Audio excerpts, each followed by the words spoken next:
Hello guys, hope you all are good, so let's start the story. Rebirth of flirty cute villain.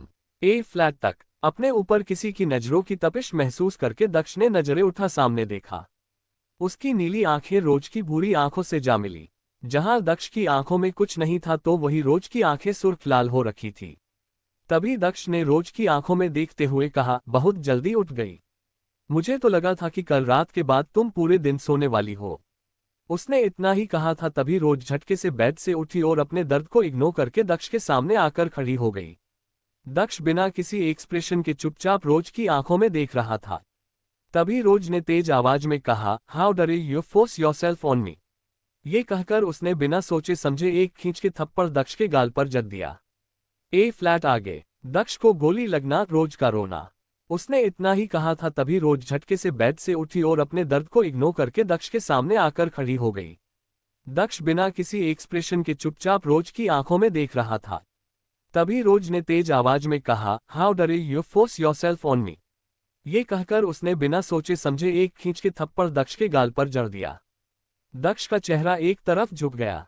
उसकी आंखें सुर्ख लाल हो चुकी थी। वो एक टक नीचे फर्श को घूर रहा था।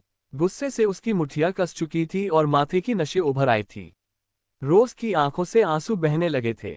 उसकी सांसें लड़खड़ा रही थीं, लेकिन उसकी जुबान जहर उगल रही थी। रोज ने चिल्लाते हुए कहा, आप एक जानवर निकले मिस्टर हॉट। घिन आती है मुझे आपसे। कैसे कर सकते थे आप ये? मैं नशे में थी और आपने अपने इस पल का फायदा उठा लिया।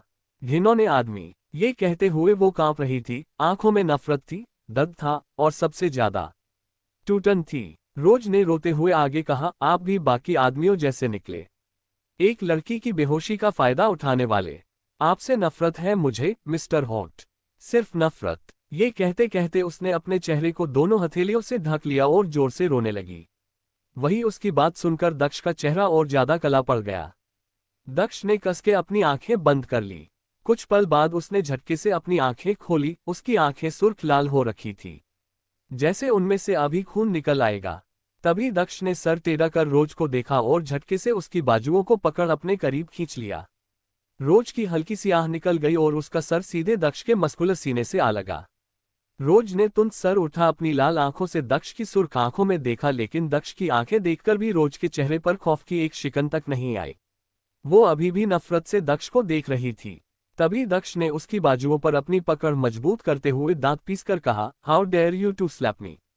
तुम्हें पता भी है तुमने किसे थप्पड़ मारा है, एंड वह तुम्हारे दोगलेपन की तो दाद देनी होगी। इनफैक्ट तुम्हें तो अवार्ड मिलना चाहिए अपनी गलती को दूसरे पर जबरदस्ती थोपने का। क्या समझती क्या हो तुम खुद को?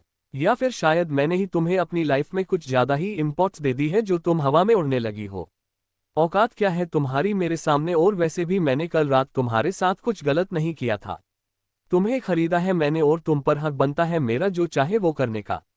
ये कहते हुए उसकी पकड़ रोज की बाजुओं पर इतनी ज्यादा कस चुकी थी कि रोज की बाजुओं पर उसकी उंगलियों के फिंगरप्रिंट्स छप चुके थे।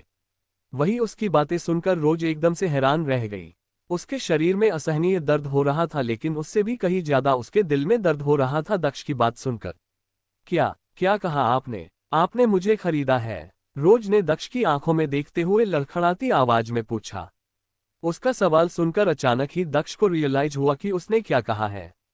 दक्ष ने एकदम से रोज की बाजुओं को झटक दिया और 2 कदम पीछे हट गुस्से और फ्रस्ट्रेशन से अपने बालों में हाथ फेरते हुए बोला, तुम्हारे बकवास सवाल का जवाब देना जरूरी नहीं समझता मैं, और हाँ, यहाँ से बाहर जाने के बारे में सोचना भी मत, वरना वो हाल करूंगा जो तुम कभी सोच भी नहीं सकती हो।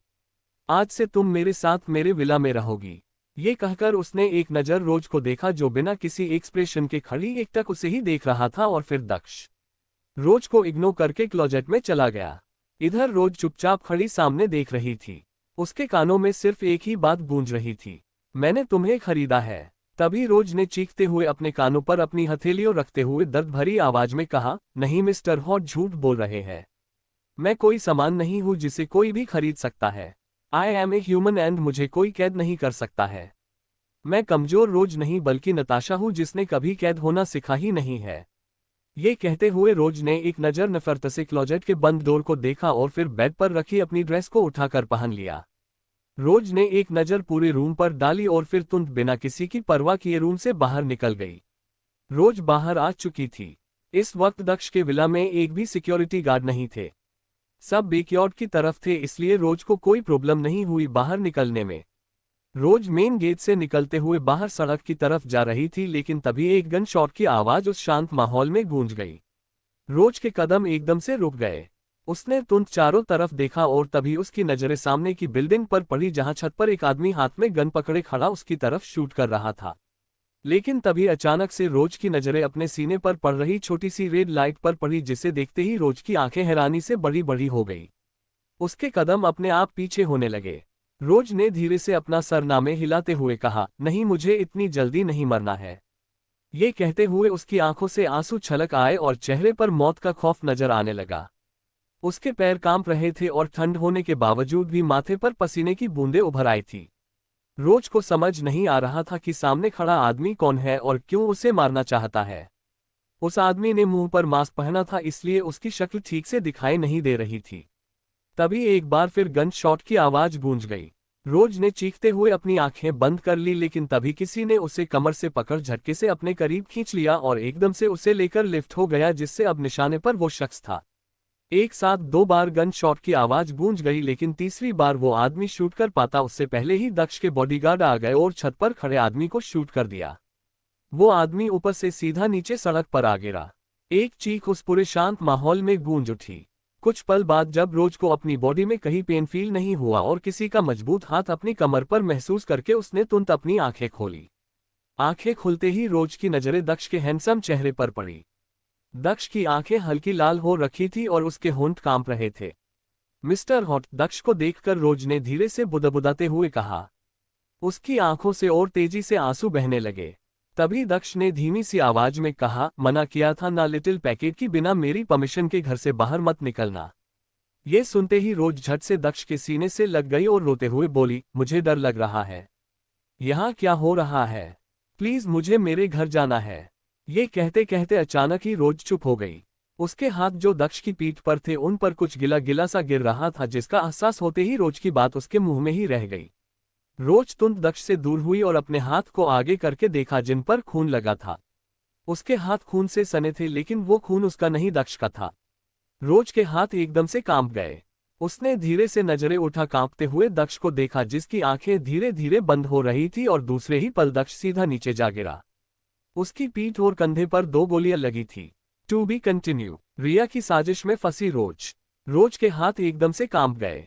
उसने धीरे से नजरें उठा कांपते हुए दक्ष को देखा, जिसकी आंखें धीरे धीरे बंद हो रही थी और दूसरे ही पल दक्ष सीधा नीचे जा गिरा। उसकी पीठ और कंधे पर 2 गोलियां लगी थी। रोज की सांस जैसे रुक सी गई थी। उसके सामने उसकी दुनिया खत्म हो रही थी। रोज की आंखें हैरानी से फटी की फटी रह गई। उसका दिमाग एकदम से ब्लैंक हो चुका था। दक्ष धीरे धीरे पीछे गिर गया। उसके चेहरे पर कोई एक्सप्रेशन नहीं थे, लेकिन आंखों में दर्द नजर आ रहा था। उसकी नजरें रोज की आंखों में देख रही थी। दक्ष की सफेद शर्ट लाल हो चुकी थी। दक्ष को नीचे गिरते देख रोज की दर्द भरी चीख पूरे गार्डन में गूंज उठी। उसके पैरों के नीचे से जमीन खिसक गई थी। रोज की आंखों के सामने अंधेरा छाने लगा था, लेकिन नहीं, अभी हारने का टाइम नहीं था। दक्ष का शरीर जमीन से टकराने ही वाला था कि रोज बिजली की तेजी से आगे बढ़ी और उसे अपने बाहों में थाम लिया। रोज ने दक्ष के चेहरे को देखते हुए उसका गाल थपथपाकर रोते हुए कहा, दक्ष, आप ठीक हो ना? देखो, मेरी तरफ देखो, प्लीज कुछ बोलो। ये कहते हुए वो जोर से रोने लगी। उसकी आंखों से आंसू गिरते हुए दक्ष के चेहरे पर पड़ रहे थे, लेकिन दक्ष के होठों से बस हल्की सी सरसराहट निकली। उसकी आंखें धीरे धीरे बंद होने लगी और कुछ ही पल बाद दक्ष पूरी तरह बेहोश हो गया। रोज का हाथ दक्ष के सीने पर गया। उसकी उंगलियों के नीचे गर्म चिपचिपा खून था, जिसे महसूस करके रोज चिल्लाते हुए अपना सर नामे हिलाकर बोली, नहीं नहीं मिस्टर हॉट, आपको कुछ नहीं होगा। मैं कुछ नहीं होने दूंगी। आपको क्या जरूरत थी मेरे सामने आने की? ये सब मेरी वजह से हो रहा है। ये कहते हुए रोज फफक कर रोने लगी। उसकी आंखें सुर्ख लाल हो चुकी थी और होंठ कांप रहे थे। इस वक्त गोली दक्ष को लगी थी और दर्द का तूफान रोज के अंदर उठ रहा था। रोज को लग रहा था जैसे कि उसकी पूरी दुनिया खत्म हो चुकी है। उसकी आंखों के सामने दक्ष के साथ बिताए हर एक पल घुमा रहा था। मॉल में पहली मुलाकात, दक्ष का पागलपन, पिछली रात, सब कुछ एक एक करके हर पल रोज की आंखों के सामने घूम रहा था। तभी बॉडीगार्ड्स भागते हुए वहां आए और रोज को दक्ष से अलग करके उसे कार के अंदर बैठाया और कार स्टार्ट कर दी, जिसकी आवाज सुनकर रोज अपने सेंस में आए। उसने तुरंत कार की तरफ देखा और खड़ी होकर कार के पास आते हुए बोली, मैं भी हॉस्पिटल चलूंगी। ये सुनकर सभी बॉडीगार्ड्स रोज को देखने लगे, लेकिन रोज ने बिना किसी की परवाह के सीधा कार के अंदर दक्ष के पास बैठ गई और उसका सर अपनी गोद में रख लिया। कुछ देर बाद सारी कार वहां से निकल गई। कार के अंदर दक्ष की हालत बिगड़ रही थी। उसकी सांसें हल्की हो रही थीं, जिसे महसूस करके रोज पैनिक करते हुए बोली, नहीं दक्ष, अभी नहीं, आप मुझे छोड़कर नहीं जाओगे, सुन रहे हो। ये कहते हुए उसने दक्ष की गर्दन के नीचे हाथ रखा और उसके चेहरे पर थपकी दी। देखो मुझे, मेरी आंखों में देखो। ये कहते हुए रोज की आंखों से आंसू गिरकर दक्ष की हथेली पर गिर रहे थे, लेकिन दक्ष कोई रिस्पॉन्स नहीं कर रहा था। कुछ देर बाद एक झटके से सारी कार हॉस्पिटल के सामने आकर रुकी। बॉडीगार्ड्स ने बिना वक्त गवाए दक्ष को संभालते हुए हॉस्पिटल के अंदर ले गए। इमरजेंसी, कोई डॉक्टर बुलाओ, एक गार्ड चिल्लाते हुए बोला, जिसे सुनकर नर्स और डॉक्टर भागते हुए आए। स्ट्रेचर लाया गया। रोज ने दक्ष को स्ट्रेचर पर लिटाया और डॉक्टर को पकड़ लिया। प्लीज इसे बचा लीजिए, कुछ भी करिए, लेकिन इन्हें कुछ नहीं होना चाहिए, रोज ने दक्ष की तरफ देखते हुए रुंधे गले से कहा।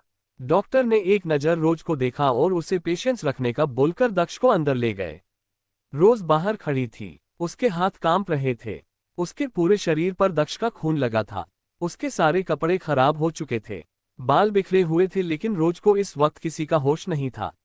उसके दिमाग में बस दक्ष चल रहा था, लेकिन तभी अचानक उसके दिमाग में ख्याल आया कि उसे मारने वाला वो शख्स था कौन, जिसकी वजह से दक्ष की ये हालत थी। ये सोचते ही रोज की आंखें सुर्ख लाल हो गई थी, लेकिन अचानक ही उसकी आंखों के सामने से पूरी जिंदगी फ्लैशबैक में चलने लगी। दक्ष की वो पहली मुलाकात, उसका गुस्सा, उसकी पागलपन भरी मोहब्बत, वो झगड़े, वो प्यार, वो हर छोटी बड़ी बातें। अगर दक्ष को कुछ हुआ तो मैं क्या करूंगी? रोज ने कांपते हुए अपनी मुट्ठी भींच ली। नहीं, दक्ष को कुछ नहीं होगा, मैं किसी को ऐसा नहीं करने दूंगी। लेकिन उसे नहीं पता था कि ये शुरुआत थी एक ऐसी लड़ाई की जिसमें उसका दुश्मन सब बनने वाला था। रोज ऑपरेशन थिएटर के बाहर बेंच पर बैठी एकटक अपनी सुनी आंखों से सामने देख रही थी। उसके चेहरे पर एक भी एक्सप्रेशन नहीं थे, जिससे उसके दिमाग में अभी क्या चल रहा है ये बता पाना मुश्किल था। लेकिन तभी अचानक रोज के कानों में कुछ आवाजें पड़ी, जिन्हें सुनते ही रोज ने सर घुमा सामने वॉल पर लगी लेड टीवी की तरफ देखा, जिसमें आज की ब्रेकिंग न्यूज चल रही थी। ब्रेकिंग न्यूज, माफिया किंग की कातिल बनी उसकी ही माशूका। टीवी स्क्रीन पर एक बड़े लाल हेडलाइन के साथ फ्लैश हो रही यहाँ। ब्रेकिंग न्यूज, शहर के सबसे बड़े बिजनेस टाइकून और माफिया किंग दक्ष जिंदल को उनकी गर्लफ्रेंड रोज शेखावत ने गोली मारकर उनकी जान लेने की कोशिश की थी। पुलिस रोज शेखावत को ढूंढ रही है और कुछ ही देर में वो पुलिस कस्टडी में होंगी। हर न्यूज चैनल पर बस यही खबर थी।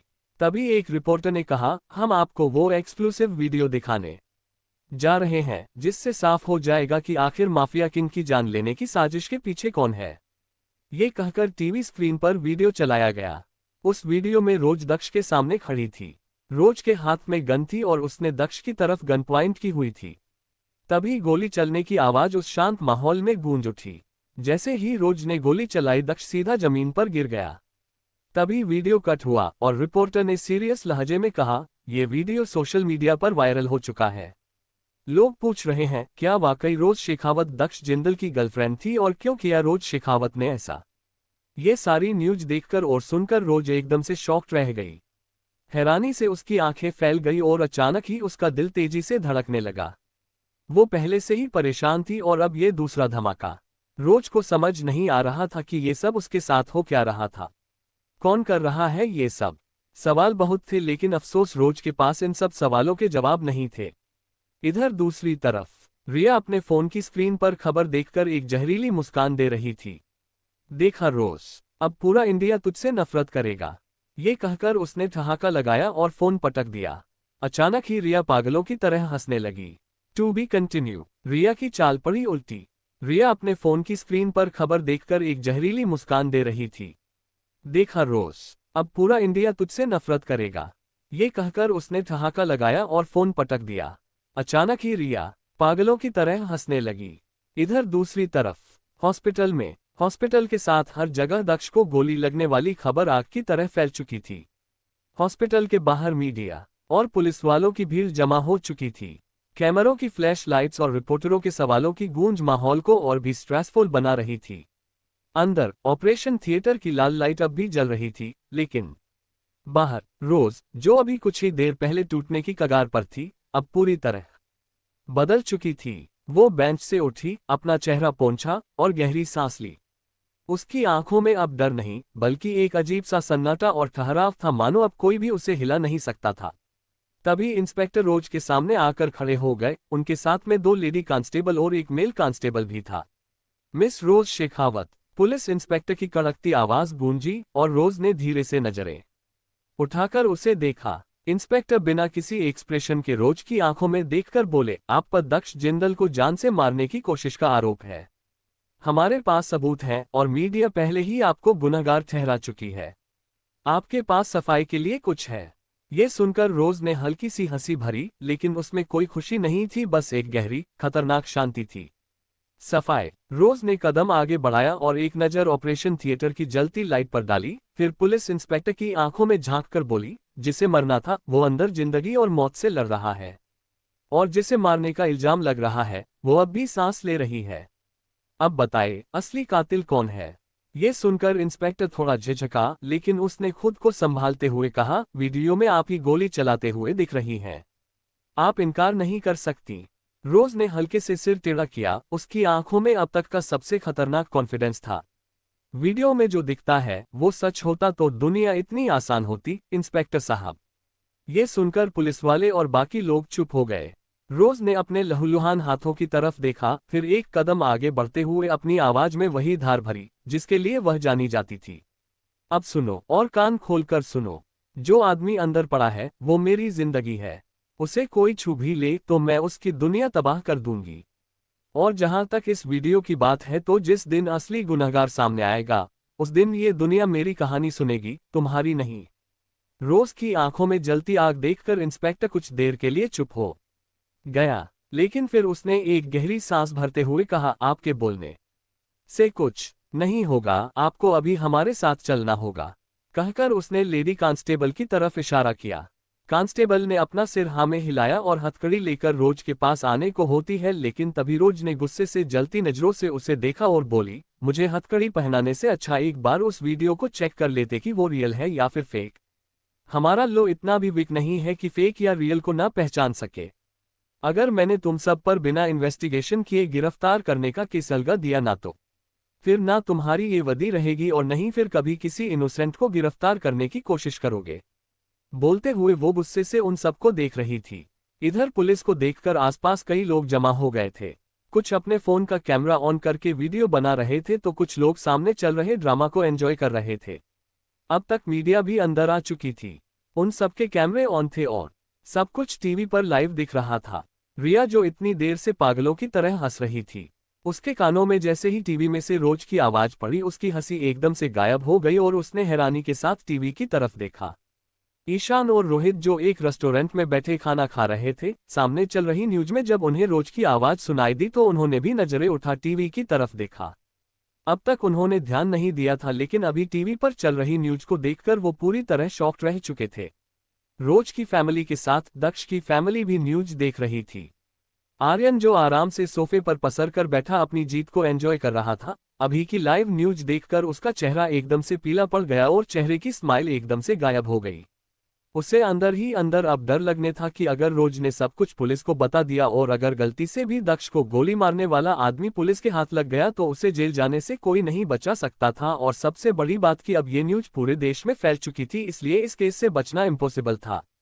इधर हॉस्पिटल में रोज की धमकी सुनकर इंस्पेक्टर के चेहरे पर पसीने की बूंदें लुढ़क आई थी। उसने अपना रुमाल निकाला और अपने माथे पर आए पसीने को पोंछते हुए रोज को देखा। उसकी आंखों में अब भी वही बेखौफ आग जल रही थी, जिसे देखकर किसी का भी हिल जाना लाजमी था। अचानक ही इंस्पेक्टर के पास खड़ा एक कांस्टेबल आगे बढ़ा और धीरे से फुसफुसाते हुए बोला, सर, हमें सच में वीडियो की जांच कर लेनी चाहिए। मामला बड़ा लग रहा है। ये सुनकर इंस्पेक्टर ने गहरी सांस भरी, फिर नजरें रोज के खून से सने हाथों पर टिका दी। वो अभी भी वहीं खड़ी थी, निडर, अडिग और पूरे कॉन्फिडेंस के साथ। ठीक है, इंस्पेक्टर ने आखिरकार कहा, हम पहले वीडियो की फॉरेंसिक जांच करवाएंगे, लेकिन जब तक ये साबित नहीं हो जाता कि आप बेगुनाह हैं, आपको हमारे साथ चलना होगा। रोज ने हल्की सी हंसी भरी। चलना होगा, उसने कदम आगे बढ़ाते हुए कहा। मैं अपनी मर्जी से चलूंगी इंस्पेक्टर, जब तक मैं चाहूंगी तभी तक। ये सुनकर वातावरण में सन्नाटा छा गया। चारों तरफ कैमरों की फ्लैश अब भी चमक रही थी, मीडिया लगातार ब्रेकिंग न्यूज चला रही थी, लेकिन इस पूरे माहौल में सिर्फ एक ही चेहरा सबसे प्रभावी था, रोज का। इंस्पेक्टर ने गला साफ किया और ऑर्डर देते हुए कहा, हमें इन्वेस्टिगेशन शुरू करनी होगी। चलिए मिस रोज। रोज ने एक नज़र ऑपरेशन थिएटर पर डाली। उसकी आंखों में एक पल के लिए दर्द उभरा, लेकिन उसने उसे झटक दिया। उसने खुद को संभाला और कॉन्फिडेंट से भरे कदमों के साथ पुलिस के साथ चली गई। खेल अब शुरू हुआ है, रोज ने बुदबुदाया। अब देखना शिकारी कौन और शिकार कौन। बोलते हुए उसके फेस पर डेविल स्माइल आ गई। वो खुद जानबूझकर पुलिस के साथ गई थी, क्योंकि उसे जितना दक्ष की फैमिली के बारे में पता था सब उसे ट्रिगर करने की कोशिश करेंगे। इधर रिया का चेहरा एकदम पीला पड़ चुका था। उसने गुस्से में अपना फोन उठाया और कहीं कॉल मिलाया। मुझे फौरन उससे बात करनी है। ये रोज इतनी कॉन्फिडेंट क्यों है? मामला गड़बड़ लग रहा है, कहते हुए उसकी नजरें टीवी की स्क्रीन पर टिकी हुई थी। दूसरी तरफ आर्यन बेचैनी से अपने कमरे में चक्कर काट रहा था। उसके माथे पर पसीना आ गया था। अगर रोज को सच में कोई सबूत मिल गया तो नहीं, मैं ऐसा नहीं होने दे सकता हूँ। मुझे पहले इस रोज को ही खत्म करना होगा, कहकर वो जल्दी से अपने फोन से किसी को कॉल करने लगा। उद्धरण चिन्ह। आर्यन का दिल तेजी से धड़क रहा था। उसके हाथ कांप रहे थे, लेकिन वो खुद को संभालते हुए फोन कान से लगाए खड़ा था। दूसरी तरफ से कॉल पिक होते ही उसने तुरंत कहा, रोज शेखावत को खत्म कर दो। आज की रात उसे जिंदा नहीं देखना चाहता मैं। ये रात उसकी आखिरी रात होगी, कहते हुए वो गुस्से से कांप रहा था। उसकी बात सुनकर दूसरी तरफ से आवाज आई, पर सर, वो अभी पुलिस की कस्टडी में है। हॉस्पिटल के बाहर मीडिया, पुलिस सब है, ऐसे में। तभी आर्यन उसकी बात बीच में काटते हुए चिल्लाकर बोला, कुछ भी करो। पुलिस वैन में एम्बुश कर दो या फिर जेल में कोई अंदर से काम कर दे, लेकिन रोज कल सुबह तक जिंदा नहीं रहनी चाहिए। बोलकर उसने कॉल कट कर दिया। फोन कटते ही आर्यन ने अपनी ठोड़ी पर हाथ रखा। उसका दिमाग तेजी से काम कर रहा था। उसने परेशानी से खुद में कहा, अगर रोज को मारने का प्लान फेल हो गया तो। ये थॉट माइंड में आते ही उसके हाथ से फोन छुटकर नीचे गिर गया। इस वक्त उसके दिमाग में सिर्फ यही ख्याल आ रहा था कि वो इस सिचुएशन से कैसे निकले। कुछ पल सोचकर वो तुरंत मुड़ा और अपना फोन उठा, प्राइवेट सिक्योरिटी को फोन लगाया। दूसरी तरफ से कुछ पल रिंग जाने के बाद कॉल पिक हुआ और सिक्योरिटी हेड की बिना किसी एक्सप्रेशन के आवाज आए, हेलो। तभी आर्यन परेशानी से अपने बालों में हाथ फेरते हुए बोला, एक काम करो, पुलिस से पहले वीडियो का असली फुटेज गायब करना होगा। फॉरेंसिक टीम को मैनेज करो, कुछ भी करो, लेकिन असली रिकॉर्डिंग उनके हाथ ना लगे। इधर दूसरी तरफ रोज को वैन में बिठाकर पुलिस स्टेशन ले जाया जा रहा था। उसके दोनों हाथ अब भी खून से सने थे, लेकिन उसके चेहरे पर कोई शिकन नहीं थी। सामने बैठा इंस्पेक्टर अब भी उलझन में था। उसने एक गहरी सांस भरी और धीरे से पूछा, तुम इतनी बेफिक्र क्यों हो मिस रोज? ये सुनकर रोज ने हल्का सा मुस्कुराकर उसकी ओर देखकर कहा, क्योंकि जब शिकारी खुद जाल में फंसने लगे तो शिकार को डरने की जरूरत नहीं होती। ये सुनकर इंस्पेक्टर ने भौहें सिकुड़ी और वो कुछ बोलने को होता है, लेकिन उसके सवाल पूछने से पहले ही अचानक धड़ाम की आवाज के साथ एक जोरदार झटका लगा। वैन अचानक एक तरफ झुकी और तेजी से ब्रेक लगा। तभी ड्राइवर ने चिल्लाते हुए परेशानी से कहा, अटैक, हमें घेर लिया गया है। वही रोज के होठों पर हल्की मुस्कान आ गई। उसने आई रोल करते हुए बेफिक्री से कहा, खेल शुरू हो चुका है। लेकिन तभी पुलिस के हथियार उठाने से पहले ही बाहर खड़ी काली गाड़ियों से नकाबपोश हमलावर निकल आए। एक ने खिड़की से अंदर स्मोक ग्रेनेड फेंका, जिससे वैन धुएं से भर गई। एक नकाबपोश तेज आवाज में बोला, रोज को बाहर निकालो। वैन के दरवाजे खुलते ही दो नकाबपोश तेजी से अंदर घुसे, लेकिन जैसे ही उन्होंने रोज को पकड़ने की कोशिश की, लेकिन तभी रोज ने एक का कॉलर पकड़ा और एक जोरदार पंच उसके मुंह पर जड़ दिया। वो आदमी चीखते हुए एक पीछे हट गया और उसने दोनों हाथों से अपना चेहरा ढक लिया। तभी रोज ने दूसरे हमलावर की कलाई पकड़ी और उसे इतनी जोर से मरोड़ा कि उसकी चीख निकल गई। आह! तभी दूसरा बंदा रिवॉल्वर निकालने वाला था कि रोज ने उसे लात मारकर बाहर गिरा दिया। धड़ाम की आवाज के साथ वो सड़क पर जा गिरा। रोज के अंदर अब कोई डर नहीं था। उसने खुद को आजाद किया और वैन से बाहर कूद गई। चारों तरफ गोलियों की आवाजें गूंज रही थीं, पुलिस काउंटर अटैक करने लगी थी। लेकिन तभी पीछे से किसी ने रोज के सर पर गन तानते हुए कहा, रुक जाओ वरना गोली मार दूंगा। ये सुनकर रोज ने हल्की हंसी भरी और धीरे से कहा, तुमने गलत लड़की को टारगेट किया है।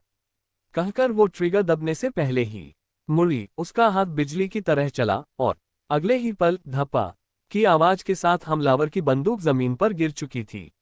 रोज ने एक नज़र उसकी गन को देखा और फिर उसके चेहरे की तरफ, जो हैरानी से कभी उसे देख रहा था तो कभी अपने हाथ को जिसमें उसने कुछ देर पहले गन पकड़ी हुई थी। तभी रोज ने उसके सीने पर अपने छोटे और सॉफ्ट हाथ रखे और फिर उसे एकदम से पीछे की तरफ धक्का दे दिया। उसने इतनी जोर से धक्का दिया था कि वो आदमी पास की गाड़ी से टकराकर नीचे गिर पड़ा। लेकिन खेल अभी खत्म नहीं हुआ था। नकाबपोश हमलावर भागने लगे थे क्योंकि पुलिस ने पूरे इलाके को घेर लिया था। रोज ने अपनी सांसें काबू में रखते हुए चारों तरफ देखा। अभी भी धुआं हवा में फैला था, लेकिन जो सबसे अहम चीज थी, उस सन्नाटे को चीरते हुए किसी के फोन रिंग की आवाज गूंज उठी, जिसे सुनते ही रोज के कान खड़े हो गए। उसने तुरंत इधर उधर देखा और तभी उसकी नजरें एक गुंडे पर पड़ी जिसकी पेंट की पॉकेट में लगातार फोन रिंग कर रहा था। अब तक 2 पुलिस वाले भी रोज की सेफ्टी के लिए उसके पास आ चुके थे। उन दोनों की नजरें भी उस फोन पर टिकी हुई थी जो लगातार रिंग हो रहा था। तभी रोज ने झट से फोन उठाया। स्क्रीन पर एक नाम चमक रहा था, एजे, जिसे देखकर रोज की आंखें सिकुड़ गईं। उसने फोन उठाया और धीमी आवाज में कहा, गेम ओवर आर्यन। बोलकर वो टेढ़ा मुस्कुरा दी। To be continue. फोन के दूसरी तरफ कुछ सेकंड तक गहरी खामोशी छाई रही। शायद आर्यन को यकीन नहीं हो रहा था कि रोज अभी भी जिंदा थी और उसके ही आदमी का फोन उठा चुकी थी। लेकिन अगले ही पल उसकी सख्त और घबराई हुई आवाज आई, तुम्हें लगता है तुम जीत गई हो रोज। रोज की मुस्कान और गहरी हो गई। उसने नकाबपोश हमलावर के नीचे पड़े शरीर को ठोकर मारी और खुद के खून से सने हाथों को देखते हुए ठंडे स्वर में कहा, जब शिकारी ही खुद फंदे में फंस जाए तो शिकार को ज्यादा मेहनत नहीं करनी पड़ती आर्यन। फोन के दूसरी तरफ आर्यन के सांसों की आवाज तेज हो गई। वो अब तक गुस्से में टेबल को उलट चुका था, लेकिन रोज बिना रुके बोलती रही, तुमने जो खेल खेला अब उसकी गूंज तुम्हारे ही गले का फंदा बनेगी। बोलकर वो टेढ़ा मुस्कुरा दी। तभी पुलिस इंस्पेक्टर ने रोज की तरफ बढ़कर फोन उसके हाथ से खींचने की कोशिश की, लेकिन रोज ने उसे एक इशारे में सेक दिया। उसकी आंखें अब भी फोन की स्क्रीन पर टिकी थीं, मानो आर्यन के हर शब्द को अपने अंदर उतार रही हो। फोन स्पीकर पर था जिससे दूसरी तरफ के आर्यन की आवाज साफ सुनाई दे रही थी। एक पुलिस कांस्टेबल अपने फोन का कैमरा ऑन करके सब कुछ रिकॉर्ड कर रहा था, ताकि फिर आराम से आर्यन को अरेस्ट कर सके और उसे अपने साथ में ले जा सके। आर्यन ने एक लंबी सांस ली और अब उसके लहजे में ठंडक थी, एक ऐसा सन्नाटा जो किसी तूफान के आने से पहले महसूस होता है। उसने गुस्से से खड़े होते हुए कहा, खेल अभी खत्म नहीं हुआ रोज। तुम जिंदा तो बच गई, लेकिन इस जीत को अपनी ताकत मत समझो। मैं वो आग हूं जो तब तक नहीं बुझती जब तक राख में तब्दील न हो जाए, और मैं तुम्हें अपनी राख बना दूंगा। ये सुनकर रोज ने सिर झुकाकर हल्का सा हंसते हुए कहा, राख? तुम खुद को आग समझने की गलती कर रहे हो आर्यन। असली आग वही होती है जो सब कुछ जलाकर राख कर दे, और इस बार जलने की बारी तुम्हारी है। बोलते ही उसने फोन को डिस्कनेक्ट कर दिया। अगले ही पल उसने पुलिस इंस्पेक्टर की तरफ देखा, जो अब भी उलझन में था। तभी रोज ने उनकी तरफ देखकर कहा, इंस्पेक्टर साहब, अब आपको समझ आया कि मैं इतनी बेफिक्र क्यों थी? रोज ने सिर उठाकर सवाल किया और उसने फोन को उनकी तरफ बढ़ा दिया। इंस्पेक्टर ने सिर हिलाया और सख्त लहजे में कहा, हमें तुम्हें थाने लेकर जाना होगा रोज, लेकिन जो कुछ भी हुआ उसके बाद हमें अपनी प्लानिंग बदलनी होगी। कोई तुम्हें मारने के पीछे पड़ा है, और ये छोटा मोटा हमला नहीं था। हमें यकीन नहीं हो रहा है इन सब के पीछे दक्ष जिंदल का सौतेला भाई आर्यन जिंदल हो सकता है। सच कहते हैं लोग, आजकल की दुनिया में खून के रिश्ते भरोसे के लायक नहीं होते हैं, और आर्यन तो फिर भी सौतेला था। खैर, हम अपनी पूरी कोशिश करेंगे कि आर्यन जिंदल को जल्द से जल्द लॉकअप में बंद कर सके और उसे कड़ी से कड़ी सजा दिलाए। ये सुनकर रोज ने धीरे से अपना सिर हाँ में हिलाते हुए कहा, ऑफिसर आपको जो करना है कीजिए, लेकिन इन सब से मेरा नाम जितना जल्दी हो सके रफा दफा कर देना, एंड आपने जो भी रिकॉर्ड किया है उसे मीडिया में दे देना, ताकि जो लोग मुझ पर भड़के हुए हैं उन्हें सच का पता चल जाए। एंड आई एम सॉरी, मैं आपके साथ नहीं जा सकती हूँ। दक्ष को अभी मेरे साथ की जरूरत है। कहीं ना कहीं उसकी ये हालत मेरी वजह से हुई है, और अब मैं उसके साथ रहना चाहती हूँ। एटलीस्ट तब तो मैं उससे बिल्कुल भी अकेला नहीं छोड़ सकती हूँ जब तक वो बिल्कुल ठीक नहीं हो जाता। बोलकर वो धीमे कदमों से आगे बढ़ी और टूटी हुई गाड़ियों के बीच से निकलकर खुली सड़क पर आ गई। चारों ओर पुलिस वाले हमलावरों को पकड़ रहे थे। कुछ जख्मी लोग जमीन पर कराह रहे थे तो कुछ पहले ही बेहोश हो चुके थे। पुलिस वाले बस रोज को जाते देखते रह गए। उनके जाने के बाद हेड कांस्टेबल ने एक गहरी सांस भरी और अपने पास खड़े कांस्टेबल को देखकर कहा, जो कुछ भी रिकॉर्ड किया है उसे मीडिया को दे दो। और हम अभी जिंदल मेंशन चल रहे हैं, लेकिन एक बार जहां दक्ष जिंदल को गोली लगी थी उस जगह चेक करना चाहिए। शायद कोई प्रूफ मिल जाए, बाकी ये आदमी तो है ही। इन सब की अच्छे से धुलाई करके इनके बॉस का नाम पता कर लेंगे। बोलकर वो अपनी गाड़ियों में बैठ गए और कुछ देर बाद उन सब की गाड़ियां वहां से निकल गई। 1 घंटे बाद रोज वापस हॉस्पिटल आ चुकी थी। अब तक दक्ष का ऑपरेशन हो चुका था और वो खतरे से बाहर था।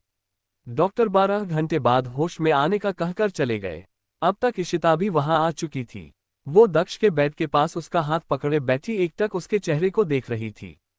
तभी वहां रोज भी आ गई। किसी के आने की आहट सुनकर इशिता ने नजरें घुमा रोज की तरफ देखा और उसे देखकर उसकी आंखों से आंसू छलक आए। आज के लिए बस इतना ही, मिलते हैं नेक्स्ट पार्ट में। Novel promotion. बड़ा और बेहद खूबसूरत सिंघानिया मैंशन का हॉल रोशनी से जगमग कर रहा था, मगर वहां फैला सन्नाटा किसी तूफान के आने की आहट जैसा था। दीवारों पर लगे महंगे झूमर और सुनहरी कढ़ाई वाले पर्दे भी उस माहौल की सीरियसनेस को महसूस कर रहे थे। एक 12 साल की नन्ही बच्ची संगमरमर के ठंडे फर्श पर घुटनों के बल बैठी थी। उसकी सांसें तेज चल रही थीं, गाल आंसुओं से भीगे हुए थे और उसकी सफेद फ्रॉक की झालरें मिट्टी से सनी हुई थीं। उसके लंबे खुले बाल अस्त व्यस्त थे, मानो उसने खुद को छुड़ाने की कोशिश की हो, मगर किसी ने उसे जबरदस्ती यहां खड़ा कर दिया हो। उस बच्ची ने सामने खड़े लोगों को देखते हुए रुंधे गले से चिल्लाकर कहा, मैंने नहीं मारा आरव को। उसकी आवाज पूरे हॉल में गूंज उठी। उसकी छोटी छोटी हथेलियां कांप रही थीं, उसकी आंखों में बेबसी थी। मगर उसके सामने खड़े लोग, उसका परिवार, उनकी आंखों में उसके लिए सिर्फ नफरत थी। प्लीज मम्मा, मेरी बात मान लो, मैं झूठ नहीं बोल रही। आरव को धक्का मैंने नहीं, नियादी ने दिया था। मैंने कुछ नहीं किया। उसकी फटी हुई आवाज में वो दर्द था जो किसी निर्दोष इंसान पर लगे इल्जाम से आता है। लेकिन कोई उसकी बात सुनने को तैयार नहीं था। उसके सामने खड़ी उसकी 16 साल की बड़ी बहन। उसकी आंखों में झूठे आंसू थे, चेहरा मासूमियत से लिपटा हुआ, जैसे उसे खुद इस बात पर विश्वास नहीं हो रहा कि उसकी छोटी बहन उसे इतना बड़ा इल्जाम दे रही है। उसकी हल्की गुलाबी साड़ी गीली थी, बाल बिखरे थे और वो कांपती हुई आवाज में बोली, माँ, मैं ऐसा कभी नहीं कर सकती। आरव मेरा भी भाई था। मत बन इतनी मासूम, नियादी। अवनी गुस्से और बेबसी से चिल्लाई। उसकी आवाज कांप रही थी। मैंने अपनी आंखों से देखा तुझे। तूने धक्का दिया था आरव को। अवनी ने निया की तरफ देखकर नफरत से कहा। हॉल में खड़े सब लोगों की निगाहें अब निया पर थीं, मगर वो सिर्फ रोए जा रही थी। उसने अपनी मां सुमेधा का हाथ पकड़ लिया और मासूमियत से बोली, मां, मुझे इस पर भरोसा था, लेकिन देखो ये मेरे खिलाफ कैसी बातें कर रही है। सुमेधा की आंखों में आग जल उठी। वो तेजी से आगे बढ़ी और अवनी के गाल पर एक जोरदार थप्पड़ जड़ दिया। बस कर, तुझसे ज्यादा शर्मनाक कुछ नहीं हो सकता। अपने ही भाई को मारकर अब अपनी बहन पर इल्जाम लगा रही है। अवनी लड़खड़ा गई। उसका सिर झंझना उठा। उसने कांपते हाथ से अपना गाल छुआ और अपनी मां की तरफ देखा और हैरानी के साथ कहा, मम्मा। उसकी आवाज फुसफुसाहट बनकर रह गई। अब और कुछ मत कहना। उसके पापा अनिरुद्ध सिंघानिया की सख्त आवाज गूंजी। वो गहरे काले सूट में खड़े थे, मगर उनकी आंखों में वो सॉफ्टनेस नहीं थी जो एक बाप को अपनी बेटी के लिए होनी चाहिए। तूने हमारे परिवार का नाम मिट्टी में मिला दिया है। अवनी की आंखों के आगे अंधेरा सा छाने लगा। क्या वो सच में किसी और परिवार की बात कर रहे थे? क्या ये वही माँ थी जो रात में उसे कहानियां सुनाकर सुलाती थी? वही पापा थे जिनकी गोद उसकी सबसे सेफ जगह थी? उसकी बुआ कलिका ने ठंडी आवाज में कहा, ये लड़की खून के रिश्तों की कीमत नहीं जानती। इस घर में अब इसके लिए कोई जगह नहीं होनी चाहिए। अवनी ने नजरें घुमा अपने दादू की तरफ देखा और कहा, दादू प्लीज। उसकी आखिरी उम्मीद महेश सिंघानिया थे, दादाजी, जिनके लिए वो उनकी नन्ही परी थी। मगर उन्होंने गहरी सांस ली और अवनी की ओर देखते हुए बोले, हमने तुझे इतना प्यार दिया, तुझे इतने संस्कार दिए, लेकिन तेरा मन इतना काला निकला। तुम हमारी पोती नहीं हो सकती हो। महेश जी की बातों ने अवनी को अंदर तक तोड़ दिया था। लेकिन अवनी ने एक लास्ट समझाने की कोशिश करते हुए कहा, मैं सच कह रही हूं। ये कहते हुए उसकी आंखों से आंसू गिरते जा रहे थे। उसने अपने दादू के कुर्ते को पकड़ लिया और रोते हुए बोली, आप तो मेरी बात सुनिए। मैं झूठ नहीं बोल रही। लेकिन दादाजी ने झटके से उसका हाथ हटा दिया। निया एक कोने में खड़ी सिसक रही थी। उसकी चाची स्नेहा ने उसे गले से लगा लिया। बेचारी बच्ची, इसे तो बहुत बड़ा सदमा लग गया है। अवनी को लगा जैसे उसका दिल किसी ने निचोड़ दिया हो। पापा ने गहरी आवाज में कहा, पुलिस को बुलाओ। ये सुनकर अवनी ने हैरानी के साथ अपने पापा को देखा। उसका दिल जोर जोर से धड़कने लगा था और सांसें जैसे रुक सी गई थी। उसकी मम्मा ने पीछे मुड़कर उसे देखा, तू हमारी बेटी नहीं रही। इन शब्दों के साथ अवनी के दिल में कुछ टूटकर बिखर गया। उसने अपनी माँ को देखा मगर वहां कोई ममता नहीं थी। उसने अपने पापा को देखा मगर वहां कोई सहारा नहीं था। उसने अपनी दादी को देखा मगर वहां कोई स्नेह नहीं था। और फिर दरवाजे से दो पुलिस वाले अंदर आए। अवनी की सांसें तेज हो गईं। नहीं, नहीं, उसने अपना सिर जोर जोर से हिलाया। मैंने कुछ नहीं किया, प्लीज। ये कहते हुए अवनी अपने कदम पीछे लेने लगी। डर से उसकी सांसें सूखने लगी थी। इस वक्त वो 12 साल की मासूम खुद को इनोसेंट साबित करने के लिए कुछ नहीं कर पा रही थी। पुलिस वालों ने उसकी आवाज को अनसुना कर दिया गया। पुलिस वाले उसके पास आए और उसकी छोटी कलाइयों में हथकड़ी डाल दी। जब अवनी को घसीटकर बाहर ले जाया जाने लगा तब भी उसकी आंखें अपने परिवार को ढूंढ रही थीं। कोई तो होगा जो कहेगा, रुको, अवनी निर्दोष है। मगर निया ने सिर झुका लिया और आंसू पोंछते हुए अपनी मां की बाहों में समा गई। अवनी की आंखों में आंसू जम गए थे। उसने अब रोना भी बंद कर दिया था। अब वो चीखना नहीं चाहती थी, क्योंकि जब अपने ही लोग सुनना न चाहें तो आवाजें बेकार हो जाती हैं। To be continue. ये सब तुम्हारी वजह से हुआ है। इशिता की आंखों में बेबसी थी। उसने दक्ष का हाथ कसकर पकड़ा हुआ था, जैसे डर हो कि अगर उसने उसे छोड़ा तो कुछ बुरा हो जाएगा। तभी वार्ड का डोर ओपन हुआ, जिसकी आवाज सुनकर इशिता ने तुरंत उस तरफ देखा और सामने खड़ी रोज को देखकर उसकी आंखों से आंसू छलक आए, लेकिन अगले ही पल उसकी आंखों में गुस्सा भर आया जो रोज को अच्छे से दिख रहा था। रोज धीरे धीरे उसके पास आए और बेड के दूसरी तरफ खड़ी हो गई। उसने देखा दक्ष के चेहरे पर हल्की सी सफेदी थी, लेकिन उसका सीना धीरे धीरे उठ गिर रहा था, यानी वो जिंदा था। यही एक बात थी जिसने रोज के दिल को थोड़ी राहत दी। इशिता ने अपने आंसू पोंछते हुए भर्राए गले से कहा, ये सब तुम्हारी वजह होता से हुआ है रोज। अगर तुम नहीं होती तो मेरा भाई आज इस हालत में नहीं। रोज ने उसकी बात सुनी लेकिन कोई रिएक्ट नहीं किया। उसकी आंखें दक्ष के चेहरे पर टिकी थीं, इतनी शांति से मानो वो उसके दर्द को अपने भीतर समेट रही हो। इशिता ने खुद को संभालते हुए फिर कहा, मैं जानती हूं कि तुम उससे प्यार नहीं करती, लेकिन फिर भी उसके आसपास ही रहती हो। पहले उसने तुम्हें पाने के लिए लड़ाई लड़ी और अब तुम्हारी वजह से मौत के मुंह तक चला गया।